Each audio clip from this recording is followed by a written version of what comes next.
My name is Danny Johnson, known as Jed Olson by some.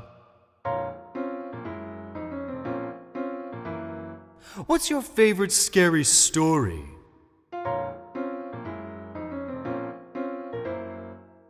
I've got one to tell. June 25th, 1993.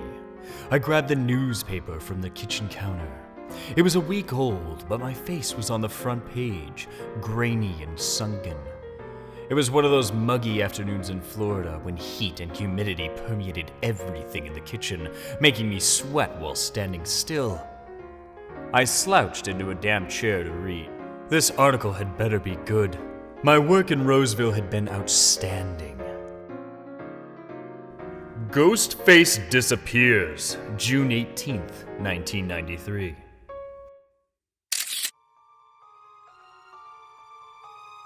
Ghostface disappears, June 18th, 1993. At first glance, Jed Olson was a modest and enthusiastic freelancer with experience in a variety of small newspapers.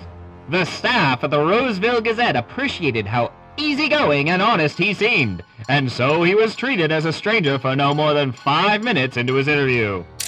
Jed quickly spotted the editor-in-chief in the room, gave him a wide smile and a firm handshake, and talked about good old American values. And that was it. He was in. Olson never justified his erratic career path, which zigzagged between several small towns from Utah to Pennsylvania. There was no verification of his previous jobs. He had a decent portfolio plus a good attitude, and they needed a contributor right away. The Roseville Murders. The Roseville Murders. Olson had been working on the newspaper for 5 months when the Roseville murders began. Victims from young to old stabbed to death in their homes. From the reports, the victims seemed to choose at random, yet the killer knew his way around the houses. The multiple stab wounds indicated a personal motive. No traces of DNA were found. The local police were confounded. The murders were carried with fury akin to a crime of passion, yet coldly premeditated.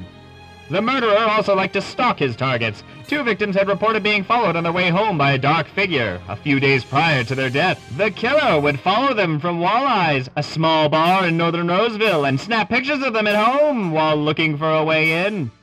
He could watch the same victim for weeks, meticulously registering their habits and routines. When he felt the urge to kill, he'd visit the most vulnerable victim on his list and break inside the house quietly. The whole staff worked on the Roseville murder story. Olson was often sent to interview the families of victims and relay official statements from the police. Unknown to everyone at the time, his involvement added to the final body count.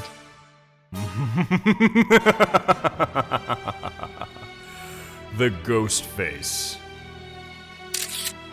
The Ghostface. Panic swelled in Roseville when Olson produced footage of a hooded figure breaking into a house at night. The masked face, a white blur in the dark, stared at the camera for a second before disappearing inside. The Ghostface caught on tape was the resulting article written by Olson. He seemed proud of his work at the time, enjoying how the whole town feared his ghost stories. Weeks later, Olson left a note on his work desk and disappeared. I hope you liked my stories. I enjoyed bringing them to life. Don't worry. I'm not done.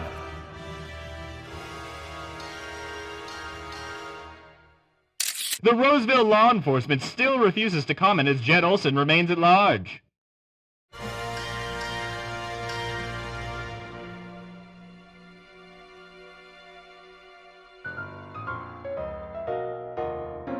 I smiled, ripping out the article from the newspaper.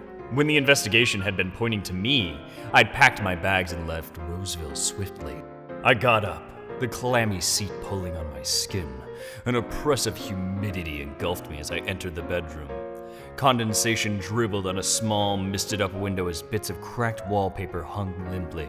Its floral pattern was covered with gruesome photos and newspaper headlines. I pinned the week-old article on top of a picture of lacerated scalps. A faint pang of hunger hit me. I wondered when I had eaten last. Was it this morning, while I was washing my knife and clothes? Or was it last night after following that girl down the street? Taking a step back, I admired my work on the wall. My mind drifted, remembering all the articles I'd written, the stories I'd planned, and the scenes I'd brought to life. And then a shiver ran through me. A chilling breeze transformed the bedroom's humidity into an opaque, freezing fog. A woman shrieked.